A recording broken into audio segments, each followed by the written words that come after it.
সবাইকে আমন্ত্রণ জানাচ্ছি 52 টিভি বাজেট আপডেটে। আপনাদের সঙ্গে আছি আমি জিএম মাহমুদ। 2024-25 অর্থ বছরের প্রস্তাবিত বাজেটে দুর্নীতি দমন কমিশনের জন্য 37 কোটি টাকা বেশি বরাদ্দের প্রস্তাব করা হয়েছে।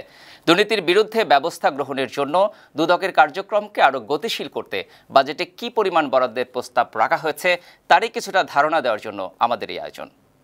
এবার দুর্নীতি দমন কমিশনের জন্য 191 কোটি 30 লাখ টাকা বরাদ্দের প্রস্তাব করা হয়েছে।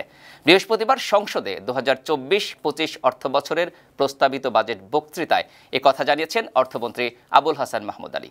চলতি অর্থ বছরের বাজেটে দুদকের জন্য বরাদ্দ ছিল 195 কোটি টাকা। পরে ওই বরাদ্দ কমে গিয়ে সংশোধিত আকারে দাঁড়ায় 154 কোটি টাকা।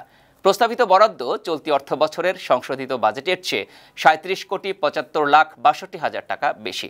বাজেট পেশকালে অর্থমন্ত্রী বলেন, দুদকের কর্মকাণ্ড পরিচালনার ব্যয় ধরা হয়েছে 179 কোটি 30 লাখ টাকা, আর 12 কোটি টাকা ব্যয় ধরা হয়েছে উন্নয়ন খাতের জন্য। বাজেট বক্তৃতায় অর্থমন্ত্রী আরও বলেন, দুর্নীতির বিরুদ্ধে ব্যবস্থা গ্রহণের জন্য দুদকের কার্যক্রমকে পূর্ণাঙ্গভাবে অটোমেশনের আওতায় আনা হচ্ছে।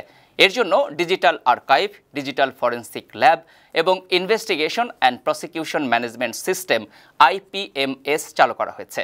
দেশের প্রতিটি মহানগর, জেলা ও উপজেলা পর্যায়ে গঠন করা হয়েছে 504টি দুর্নীতি প্রতিরোধ কমিটি।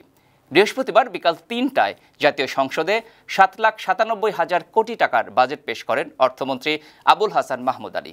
প্রস্তাবিত এই বাজেট বক্তব্যের প্রতিপাদ্য সুখী, সমৃদ্ধ, উন্নত ও স্মার্ট বাংলাদেশ বিনির্মাণে অঙ্গীকার। আগামী 30 জুন বাজেট পাশ হওয়ার কথা রয়েছে। দর্শক, বাজেটের পরবর্তী আপডেট নিয়ে আপনাদের সামনে আবারও হাজির হব। সে পর্যন্ত 52 টিভির সঙ্গেই থাকুন। ধন্যবাদ সবাইকে।